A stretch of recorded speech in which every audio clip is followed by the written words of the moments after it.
Hello guys, welcome to talkies today channel.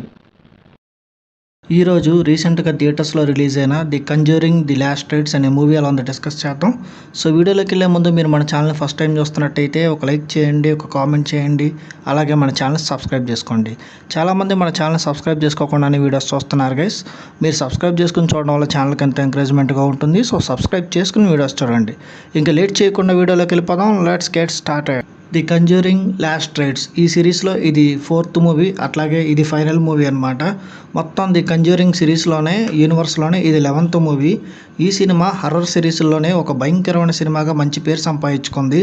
September 5th అన్ని లాంగ్వేజెస్లో ఈ cinema ప్రపంచవ్యాప్తంగా release అయింది. ఈ సినిమా ఎలా ఉందో ఇప్పుడు చూద్దాం. ది కంజ్యూరింగ్ లాస్ట్ రైట్స్ ఈ మూవీ 1956లో స్టార్ట్ అవుతుంది. లోరెన్ ఒక పురాతన అద్దాన్ని పరిశీలిస్తుండగా ఆమె గర్భంలో ఉన్న బిడ్డ జూడీకి సంబంధించిన ఒక భయంకరమైన సైకిక్ విజన్ని ఆమె చూస్తుంది. 30 సంవత్సరాల తర్వాత అంటే 1986లో పెన్సిల్వేనియాలో స్మర్ల కుటుంబం ఒక కొత్తింట్లోకి వెళ్తుంది. ఫీదా స్మర్ల బర్త్డే కోసం తెచ్చిన ఒక అద్దం దెయ్యాల కేంద్రంగా మారుతుంది.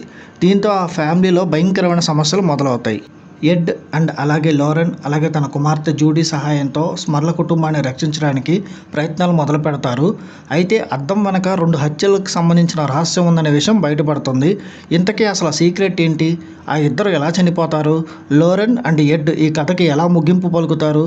ఈ విషయాలన్నీ తెలుసుకోవాలంటే మీరు ఈ సినిమా చూడాలి. అత్యంత భయంకరమైన సినిమాల్లో ది కంజ్యూరింగ్ ఫ్రాంచైజ్కి మంచి ప్రత్యేకమైన అభిమానులు ఉన్నారు. చివరి పార్ట్ కావడంతో ది కంజ్యూరింగ్ ది లాస్ట్ రైట్స్ అనే సినిమాకి భారీ అంచనాలు నెలకొన్నాయి. అయితే సినిమా విషయానికి వస్తే సినిమా ఓపెనింగ్ మంచి పవర్ఫుల్గా స్టార్ట్ అయింది. లోరెన్ 1956 విజన్ స్మర్ల కుటుంబం ఇంట్లో జరిగే కొన్ని హర్రర్ సన్నివేశాలు థియేటర్లో ఆడియన్స్ని భయపెట్టడంలో కొంతవరకు సక్సెస్ అవుతాయి. అట్లాగే ఈ ఫ్రాంచైజీలో ఐకానిక్ అన్నాబెల్ డాల్తో ఒక సీన్ ఉంటుంది. అది సినిమాలో బెస్ట్ హర్రర్ మూమెంట్గా నిలుస్తుంది. అయితే ఫస్ట్ హాఫ్ కొంచెం స్లోగా నడుస్తూ ఉంటుంది. వారెన్ దంపతులు కేసులో ఇన్వాల్వ్ అవ్వడానికి కొంచెం టైం తీసుకుంటారు. దాంతో సినిమా కొంచెం డ్రాగింగ్ అయిందన్న ఫీలింగ్ అయితే వస్తుంది. అట్లాగే హర్రర్ సీన్స్ విషయానికి వస్తే ముందు కంజ్యూరింగ్ మూవీస్లోనే కొన్ని సీన్లు రిపీట్ అయినట్టు అనిపించడంతో సినిమాలో కొంచెం కొత్తదనం లేదన్న ఫీలింగ్ అయితే వస్తుంది.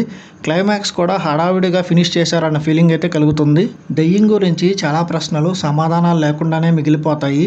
అంతేకాకుండా స్మర్ల కుటుంబం స్టోరీ స్టార్టింగ్లో ఇంట్రెస్టింగ్ అనిపించినప్పటికీ సెకండ్ హాఫ్కి వచ్చేసరికి వారి ఇంపార్టెన్స్ బాగా తగ్గిపోతుంది. దీంతో కథ కొంచెం అసంపూర్ణంగా కనిపిస్తుంది.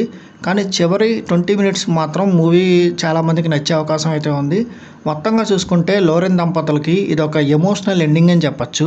నటీనటుల పర్ఫార్మెన్స్ విషయానికి వస్తే ఎడ్ అండ్ వారెన్ ఎప్పట్లాగే వారి పాత్రలో వాళ్ళు అద్భుతంగా నటించారు.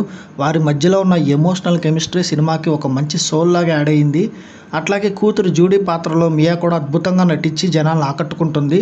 ఈ సినిమా టెక్నికల్ డిపార్ట్మెంట్ చూసుకున్నట్టయితే ఈ సినిమా ప్రొడక్షన్ వాల్యూస్ చాలా బాగున్నాయి.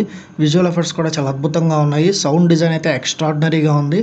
ఇక ఈ సినిమాకి అందించిన సినిమాటోగ్రఫీ కూడా చాలా బాగుంది. కెమెరా వర్క్ అద్భుతంగా ఉంది. టెక్నికల్ టీం పరంగా ఈ సినిమా తోపుందని చెప్పచ్చు.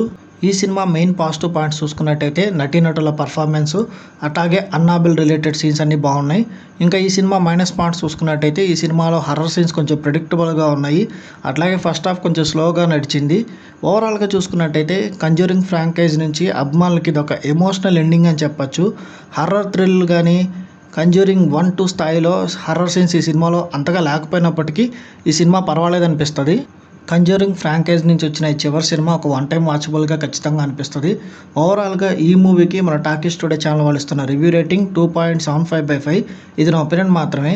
ఈ సినిమాని మీరు ఆల్రెడీ చూసినట్టయితే ఈ సినిమా మీకు ఎలా అనిపించింది అనేది కింద కామెంట్ సెక్షన్లో మెన్షన్ చేయండి. ఇంకా ఎవరైనా మన ఛానల్ని సబ్స్క్రైబ్ చేసుకోకపోతే ఇప్పుడే సబ్స్క్రైబ్ చేసుకోండి. వీలైతే పక్కన బెల్ బటన్ కూడా ప్రెస్ చేసి పెట్టుకోండి. ఇది వాళ్ళ వీడియో గైస్. మళ్ళీ ఇంకొక మంచి వీడియోతో మీ ముందుకు వస్తాను. Thanks for watching. జై హింద్.